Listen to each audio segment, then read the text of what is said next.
My presentation is on pop art. So pop art was a product of the rise of consumerism in post-World War II Britain and America. People were becoming more affluent on average, meaning they had more disposable income to spend. And it was around this time that advertising was starting to become a big thing. Market research was born, and people started coming up with all of these tricks to try and catch the attention of customers. So with all this happening in America and then in Britain, there was this new kind of mass, popular, consumerist culture that was starting to emerge. Richard Hamilton, who was a notable figure later in the pop art movement, he described this popular culture as popular, transient, expendable, low-cost, mass-produced, young, witty, sexy, gimmicky, glamorous, and big business. So a lot of writers and critics at the time, they really disliked consumerism, and they really disliked this culture it was creating. They saw it as corrupting and escapist and destroying the good values of the working class. But on the other hand, there were a lot of people that liked it, and they thought it was fun and interesting. So the Institute of Contemporary Art in London, otherwise known as the ICA, was one of the places where pop art really started to take shape.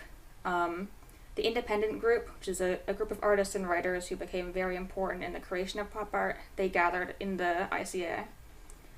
And in contrast to the British cultural critics who really hated this Americanized pop culture, they embraced it because they were fascinated by it, and they took it seriously as this complex thing that deserved to be properly considered and analyzed rather than just ignored.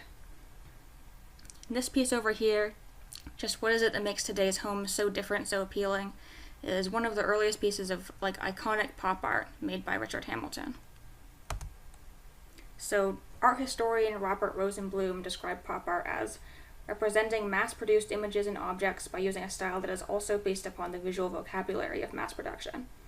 So not just using iconography from advertisements and pop culture, but also emulating it in style.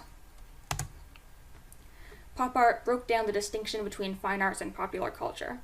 It abandoned the form follows function philosophy that had been a key part of modernist design, instead focusing on the emotional and social roles of objects.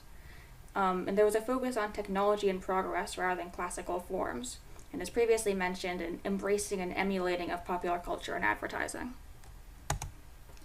A sense of youthfulness and playfulness was a central part of pop art.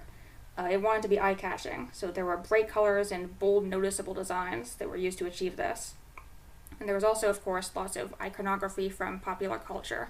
Brands, projects, celebrities, relevant events. As for what the politics, the ideology and position behind pop art was, it was quite complicated. Because there was a mixture of genuine appreciation for this consumerist culture, ironic sort of commentary and criticism of it, and just a more neutral examination of the phenomenon. So there certainly was pop art that was making a political statement, a very clear one, but some still critiques the movement as sort of tacitly endorsing American capitalism by being so ambiguous about what exactly it was saying. But on the other hand, pop art also represented a kind of democratization of art, because it was making art based off of a mass culture that everyone could understand and participate in equally. In that sense, some saw it as sort of a rebellion against the pretentiousness of the art world at the time. But whatever the case, the pop art movement has had a lasting impact on art and design. Now, this is my poster design that I made to represent the zeitgeist of the pop art movement. I incorporated the branded consumer good of Coca-Cola, as well as a TDC poster and several newspaper front pages to capture the kind of chaotic combining of different elements of pop culture and politics that pop art often features. And I also made sure to use those bright, eye-catching colors and effects. Thank you. The end.